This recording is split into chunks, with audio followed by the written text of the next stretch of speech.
টি-20 বিশ্বকাপ ঘিরে বাংলাদেশ ভারতের দ্বন্দ্ব এখন সীমাবদ্ধ নেই মাঠের খেলায়, বরং এটা এখন পরিণত হয়েছে দুই দেশের রাষ্ট্রীয় মর্যাদার ইস্যুতে। বুধবার ভোরে আইসিসির কাছ থেকে অনানুষ্ঠানিক বার্তা পাওয়ার পর বিকেলে বিসিবি কর্তাদের দেখা গেল সচিবালয়ে, যেখানে তারা জরুরি বৈঠকে বসেন ক্রীড়া উপদেষ্টা আসিফ নজরুলের সাথে।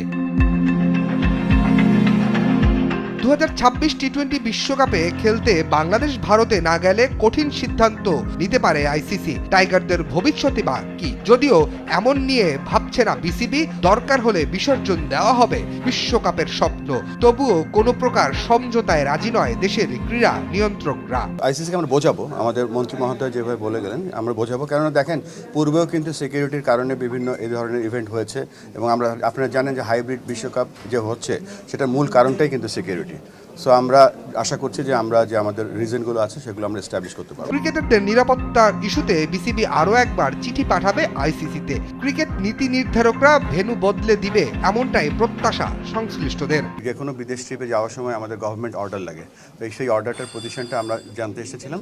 আমরা জেনে গিয়েছি যে আমরা সকলে একসাথে এই যে সেফটি এবং সিকিউরিটি যদি ইমপ্রুভ না করে আমরা এই বিশ্বকাপে আমরা ফাইট করে যাব ফর আওয়ার রাইটস। দেশের মর্যাদায় প্রশ্নে বিন্দুমাত্র ছাড় নয়। বৈঠক শেষে ক্রীড়া উপদেষ্টার বার্তা ছিল এমনই: টি-20 বিশ্বকাপ খেলতে বাংলাদেশ ভারত সফরে যাবে না, সেই সিদ্ধান্ত এখন চূড়ান্ত এবং কোনো অবস্থাতেই তা পরিবর্তন হবে না।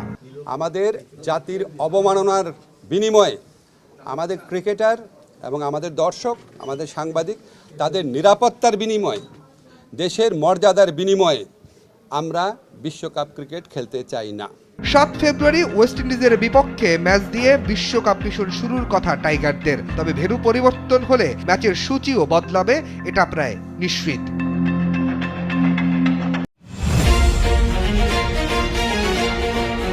আন্তর্জাতিক ক্রিকেট কাউন্সিলে ভারতের দাদাগিরির বিষয়টি গোপন কিছু নয়। ইংল্যান্ড, অস্ট্রেলিয়ার মতো ক্রিকেট পরাশক্তিরাও বেশ কয়েকবার অভিযোগ করেছে আইসিসিতে ভারত বিশেষ সুবিধা পেয়ে থাকে।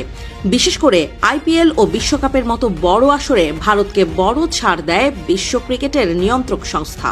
বর্তমানে আবার আইসিসির চেয়ারম্যানের পদটাও ভারতের দখলে। ভারতের ক্ষমতাসীন দলের প্রভাবশালী নেতা ও দেশটির স্বরাষ্ট্রমন্ত্রী অমিত শাহের পুত্র জয় শাহ বসে আছেন সেই পদে। সেখানে দাঁড়িয়ে ভারতের ছড়ি ঘোরানোর চেষ্টাও অব্যাহত।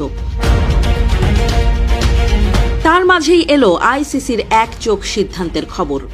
যদিও সেই খবর এখনো আনুষ্ঠানিক নয়। টি-20 বিশ্বকাপকে ঘিরে নতুন করে তৈরি হয়েছে বড় সড় অনিশ্চয়তা। বিশ্বকাপে অংশ নিতে হলে বাংলাদেশকেই ভারতে গিয়ে খেলতে হবে, এমন বার্তাই নাকি বাংলাদেশ ক্রিকেট বোর্ড বিসিবিকে দিয়েছে আইসিসি।